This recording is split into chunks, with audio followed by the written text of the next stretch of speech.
Nous disons l'amour pardonne. C'est vrai, mais surtout l'amour ordonne. L'amour est un devoir, c'est une obligation. L'amour est intransigeant. Nous ne pouvons pas faire n'importe quoi. Nous ne pouvons pas accepter n'importe quoi par amour. L'amour nous donne la force de dire ce qui doit être dit et aussi d'entendre des vérités difficiles. Voici une conception de l'amour qui va en surprendre plus d'un.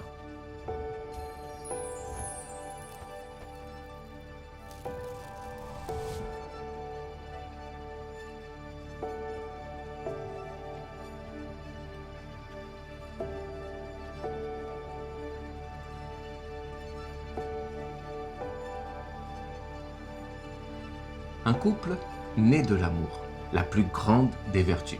Quand la flamme de l'amour s'allume dans nos cœurs, nous ne sommes plus seuls. Et dans cette existence de chair qu'est la vie sur Terre, il n'y a rien de plus précieux que d'avancer aux côtés d'un être cher. Commence alors une construction, une organisation. Quand nous sommes en couple, naturellement, l'idée du futur émerge. Quel avenir voulons-nous construire ensemble? Quel avenir voulons-nous offrir à nos enfants? De la flamme de l'amour entre deux personnes naît le feu du foyer qui brille au cœur de la maison, qui est un rempart, un château fort. Ce feu rassemble et fédère tous les membres d'une famille, qui devient alors une muraille. C'est la plus grande des protections. Un couple est au cœur d'une famille, comme une flamme est au cœur du foyer. Quand on est deux, on devient rapidement trois. Et ce troisième élément, c'est notre projet commun, dont nous devons prendre soin et pour lequel nous devons donner le meilleur de nous-mêmes. Et les parents se donnent corps et âme pour que leur enfant s'épanouisse dans les meilleures conditions possibles. Attention, quand je parle d'enfant, il ne s'agit pas que d'un fils ou d'une fille. L'enfant représente ce que nous décidons de construire ensemble. Un projet, un idéal de vie. Et c'est tellement plus agréable, bien sûr, de le construire et le vivre à deux.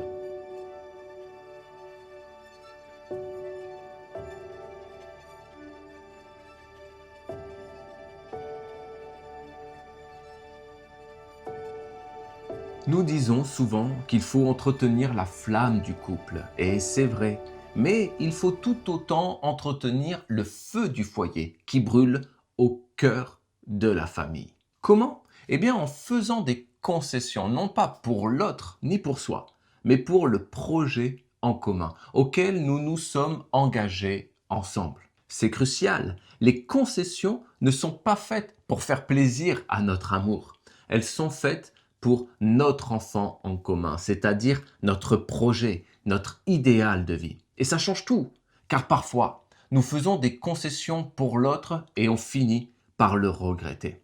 Mais c'est bien pour notre projet en commun que nous devons nous transcender, nous dépasser et mettre notre ego de côté.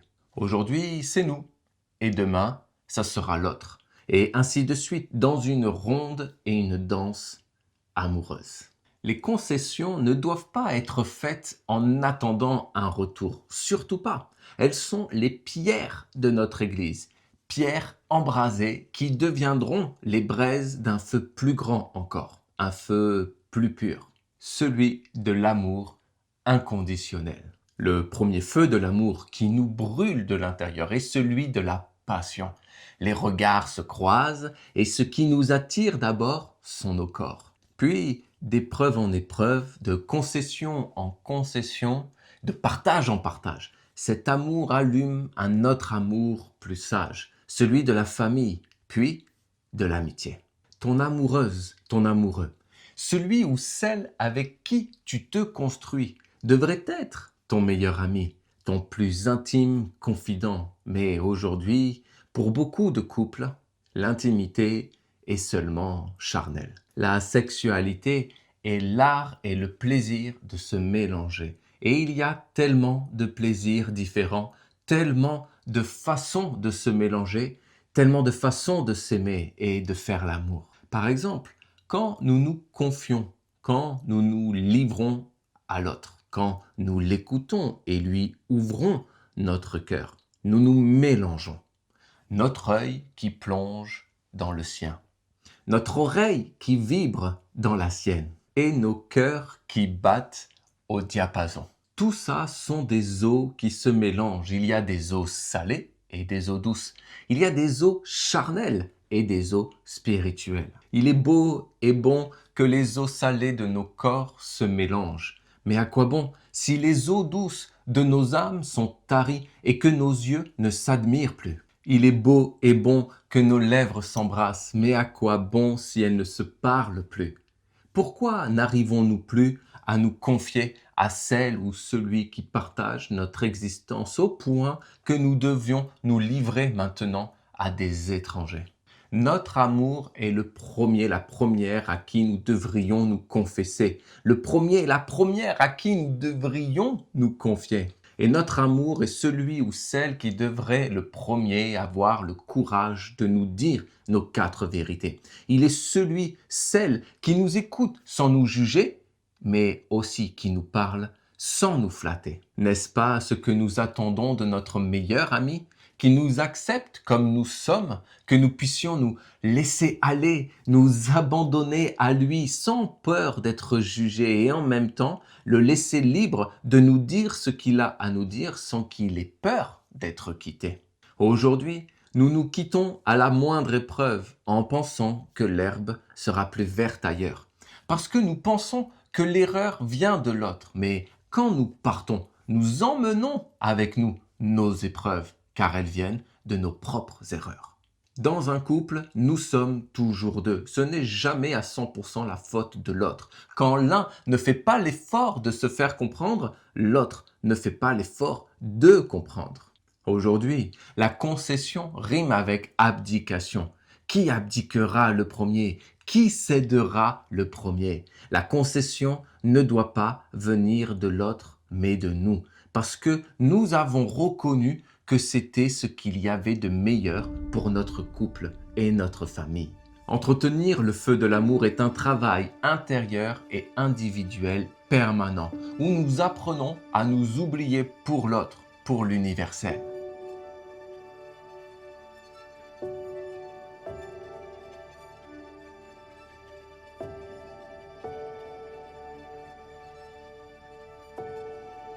Si aujourd'hui beaucoup de couples se séparent, c'est que nous sommes avant toute chose un couple à nous-mêmes et que ce couple en nous est en instance de divorce. Au-delà du genre, nous sommes tous hommes et femmes à la fois. Nous sommes tous une âme.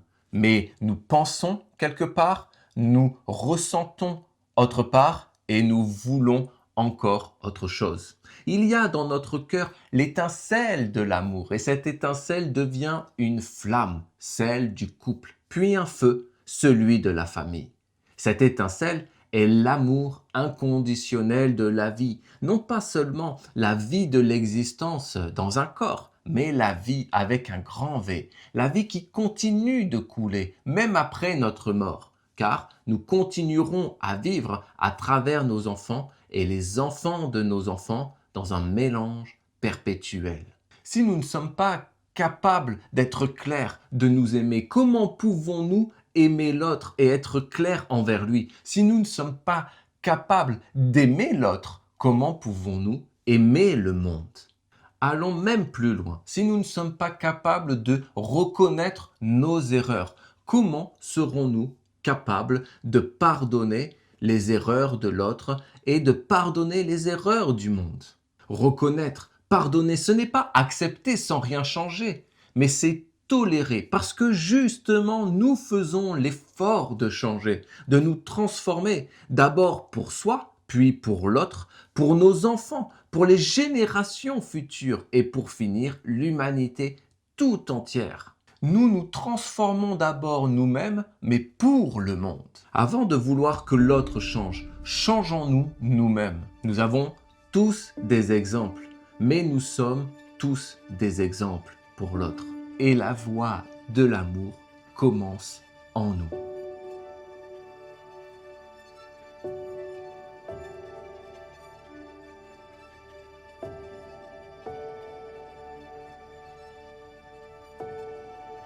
Il y a en nous un homme, une femme qui s'aiment et un enfant aussi qui se construit de cette union.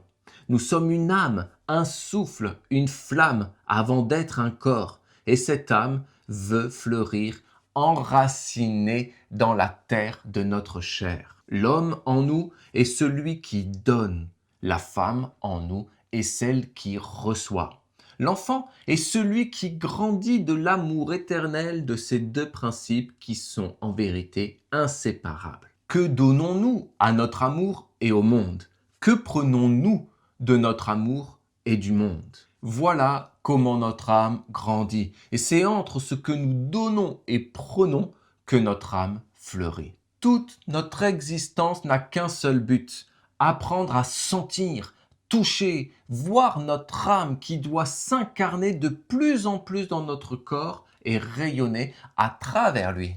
Nous sommes un couple intérieur parce que l'âme est androgyne. Nous portons en nous le principe féminin et le principe masculin, quel que soit notre genre physique. Notre âme a prononcé un vœu avant de s'incarner, comme un engagement, une parole d'honneur, une parole de chevalier qui s'apprête à accomplir une quête magnifique, celle de l'existence, celle de vivre dans un corps, une famille, une époque. Pour fendre le dragon, c'est dominer nos instincts. Sauver la princesse prisonnière dans un château, c'est libérer notre âme prisonnière de notre corps. Trouver le Graal, c'est trouver notre raison de vivre. Et je te pose une question alors. Quel est ton Graal? Pour que ce projet se réalise, le principe féminin et le principe masculin en nous doivent s'aimer et vivre en harmonie. Ils doivent danser et construire ensemble une vie, porter un enfant au monde, lui donner les meilleures conditions à cet enfant pour qu'il grandisse dans la vertu. Le vœu des parents n'est-il pas que leur enfant devienne meilleur qu'eux? Mais triste est de constater que nous avons en quelque sorte abdiqué nos responsabilités car nous ajoutons plus de problèmes que nous en résolvons pour eux.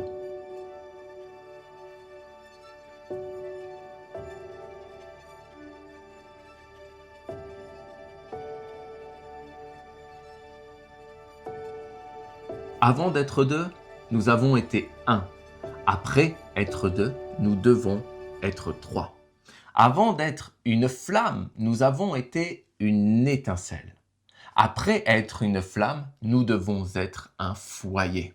C'est-à-dire qu'avant d'être un couple, nous avons été seuls. Mais après être un couple, nous devons être une famille. Et cette famille doit grandir parce que dans un monde où les enfants sont maltraités, frappés, abandonnés et les parents détestés et délaissés, nous devrions considérer tous les enfants comme nos propres enfants et faire l'effort de leur offrir un monde meilleur, plus sage, plus simple, plus vertueux. Mais nous devrions aussi considérer toutes les personnes âgées comme nos propres parents et les accompagner jusqu'à la fin de leur existence comme ils nous ont accompagnés au début de la nôtre. Organisons le monde comme une famille saine d'esprit, à la fois simple mais aussi amoureuse. Considérons-nous comme tels dans l'amour, la sagesse et la vérité, au nom du Père, de la Mère et de l'enfant. Voici, selon moi, la nouvelle Trinité du monde. Elle est beaucoup plus naturelle, plus simple, moins déconnectée de la réalité. Regardez comment l'humanité a été pendant des millénaires patriarcale et comment aujourd'hui elle devient petit à petit matriarcale. Mais un extrême en appelle toujours un autre, parce que les hommes n'ont pas été dignes, honorables, parce qu'ils ont bafoué les femmes. Beaucoup d'entre elles cherchent à se venger.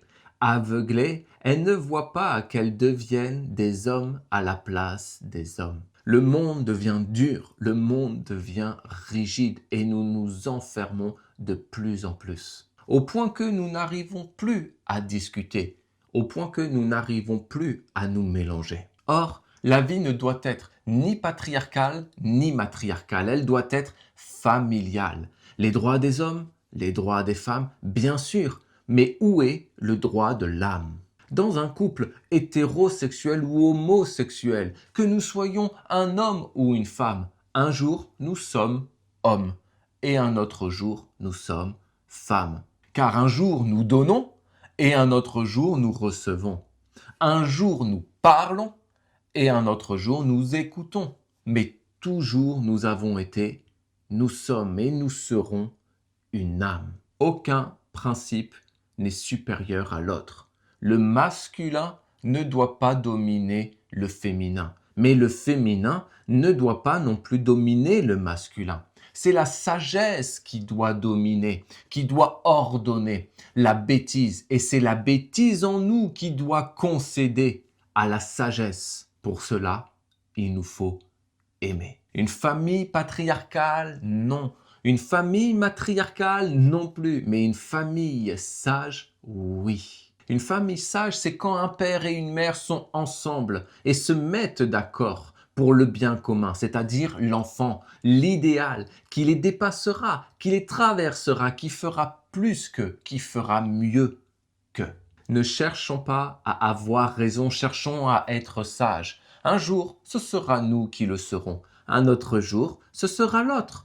Peu importe le messager, le plus important, c'est toujours le message. Alors, soyons philosophes, c'est-à-dire aimons la sagesse plus que tout et reconnaissons-la, accueillons-la quand elle se révèle à travers nous, quand elle se révèle à nous à travers l'autre. Ce modèle familial doit s'étendre. Une famille qui devient une communauté, une nation et une nation, une humanité, où il n'y aurait pas seulement un père et une mère qui décideraient, mais des pères et des mères qui seraient des frères et des sœurs. Et au-dessus de nous tous, la sagesse. Combien de fois les enfants nous ont donné des leçons de vie? La sagesse est partout. Que nous soyons tous des pères et des mères sages pour l'humanité tout entière. N'acceptons pas la bêtise humaine. Ne la cultivons pas en nous et offrons aux générations futures qui sont nos enfants la sagesse et la vertu.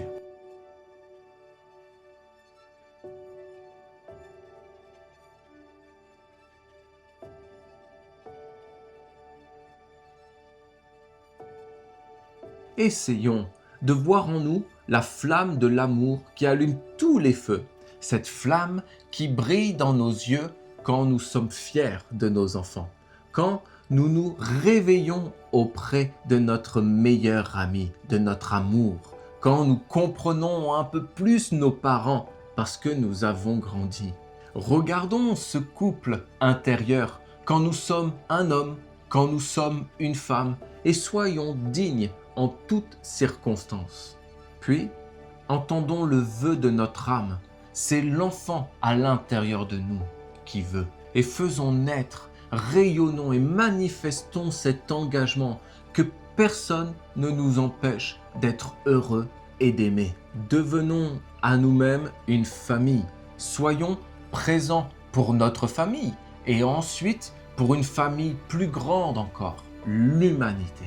Je sais, le monde n'est pas rose, le monde n'est pas fait d'arc-en-ciel et de licornes, mais la Saint-Valentin ne devrait pas être fêtée qu'un seul jour dans l'année, mais tous les jours de notre vie.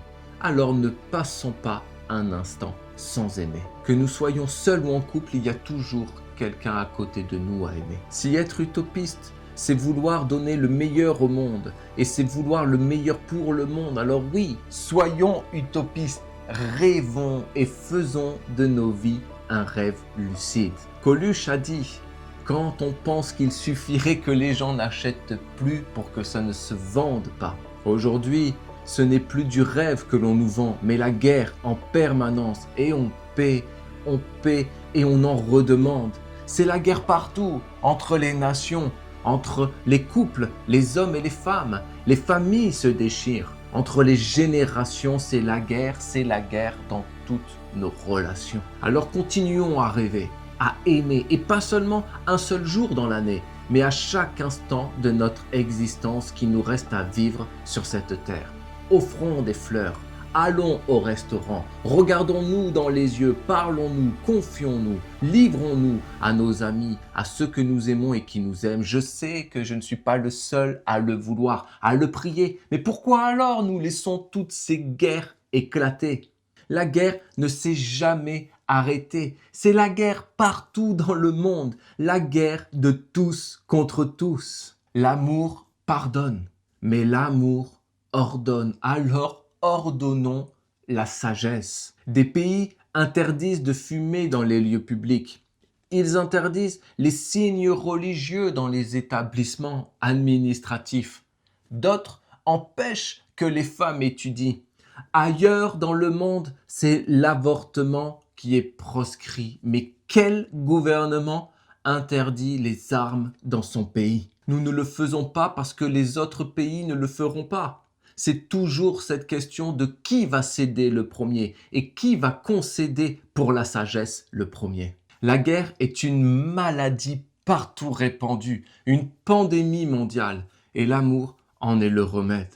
Pour l'empêcher de se propager, nous devons être de plus en plus nombreux à aimer, à être amoureux de la sagesse.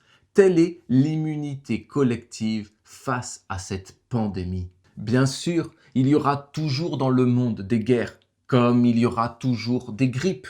Mais nous pouvons grandir et trouver tellement ridicule la guerre que ceux qui la voudront se sentiront trop honteux pour la déclarer. J'espère que cela résonne en vous. Je vous souhaite une joyeuse Saint-Valentin, que cette fête des amoureux, que ce jour dure éternellement. Il n'y a pas un jour particulier pour s'offrir des fleurs, pour se parler, s'écouter, s'aimer et se mélanger. Je vous souhaite tout le meilleur. Quand on pense qu'il suffirait que les gens arrêtent de les acheter pour que ça se vende plus. Quelle misère.